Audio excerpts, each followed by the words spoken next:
Hello, everyone. Welcome back. Another episode here of the COVID-19, the Chinese coronavirus, the Kung flu, Wuhan flu, CCP virus, whatever you want to call it.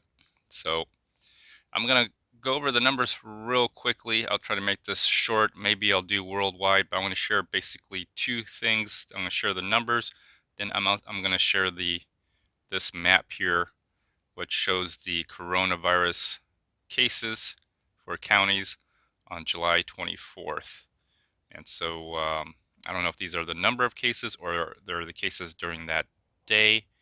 In any case, I'll look at it and I'll try to make some conclusions, some correlation. We'll see what we can get. And then maybe I'll take a look at the world. All right, so let's just go over the numbers real quick.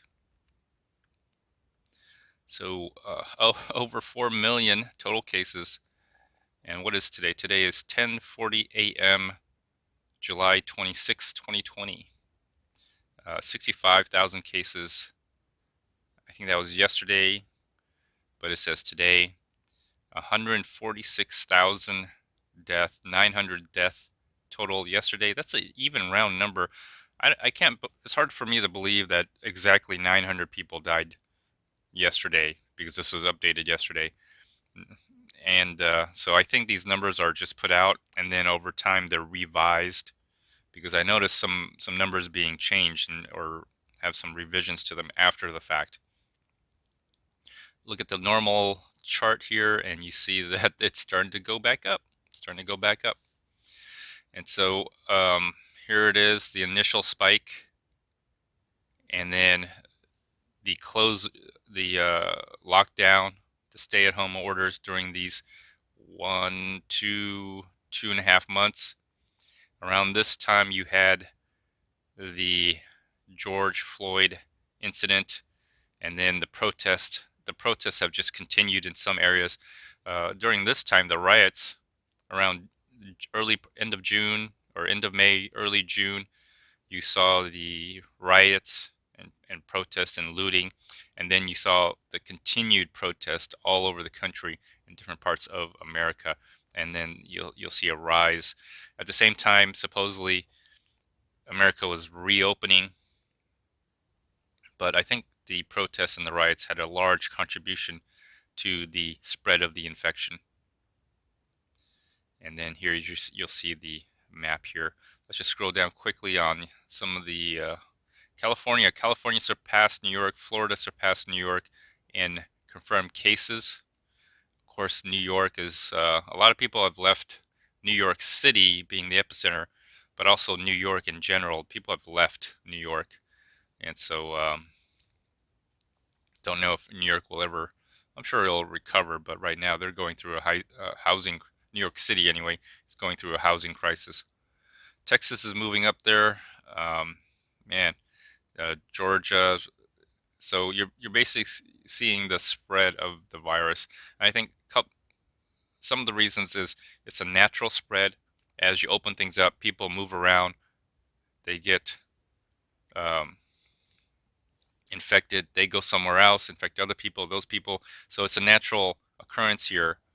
A natural occurrence. It's the way a virus works. It spreads like a virus, right? So let's just go down here.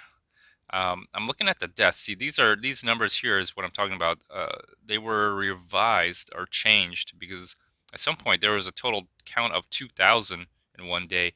That's gone. So these are being revised. And if you look at the revisions, for the amount of cases you have and for the death of that day, it's low. It's low. Again, I think a lot of what happened in the beginning when the coronavirus started spreading in America was it affected the vulnerable severely, and that's where you got a high number of death. Now you're seeing now once you either get infected or you are or you die. If you die, you don't die twice. It's possible you can get reinfected, but I think there's some people do have immunity at this point. Whether they have long-term health issues or not, We don't know yet. Best thing to do is just not get infected. But now you're looking at the less vulnerable, younger, more healthy people getting infected, probably don't realize they are getting infected, and asymptomatic, spreading it around their peers, eventually taking it home to their families and people who are vulnerable.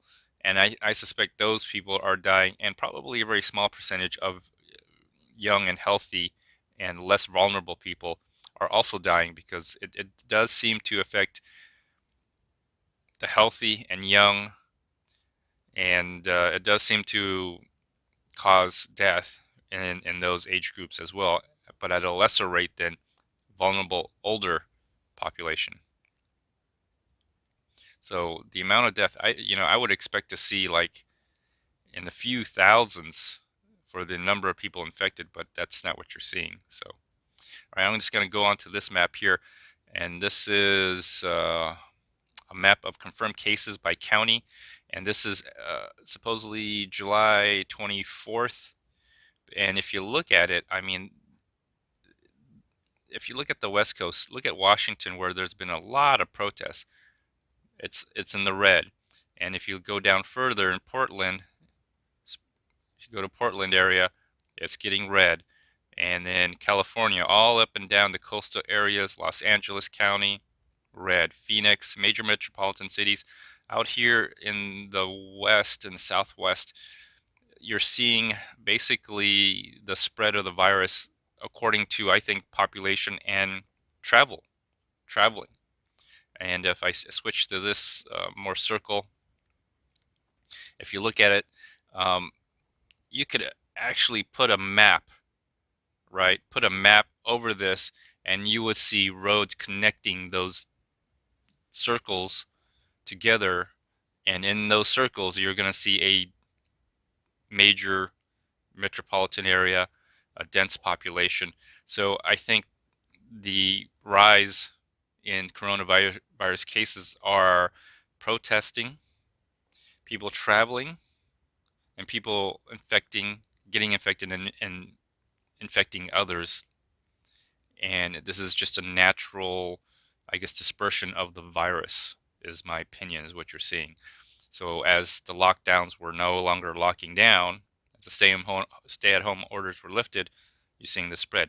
Now, I don't think this is the second wave. I think this is just poor decision making by people. Um, Again, due to, I think, people protest and rioting. I think the worst is yet to come. I still believe the second wave is still going to be coming. This is not the second wave, as a lot of people may think. People are thinking that this is the second wave that's in America. This is not the second wave, okay? The second wave is still coming during the fall and winter. So let me go to worldwide. Let's take a look at where we are worldwide, or let's step back and get a perspective. Okay, so worldwide, this thing has not stopped. Okay, although I think America contributed to some of these numbers rising, but worldwide, this thing is still going. And I still say South America, yeah, Brazil, India, South Africa, Peru, Chile. Again, my theory is that UV rays kill the virus. Okay, but it doesn't stop the spread. As long as people are socially interacting with each other, it's going to spread. But as soon as as the Earth tilts and rotates, and there's less UV to kill the coronavirus, it's going to get more infectious. The possibility of cross contamination, contact infection, and so I think once the summer and is over in the fall, and winter starts happening in the northern hemisphere, you're going to see a rise in all the northern hemisphere countries. And so you see, like India, Brazil, those are all southern hemisphere countries. Now you're going to see a resurgence back in the northern hemisphere. That's my opinion. Anyways, let's go back to this here. So please like, share, comment, and subscribe. Bye.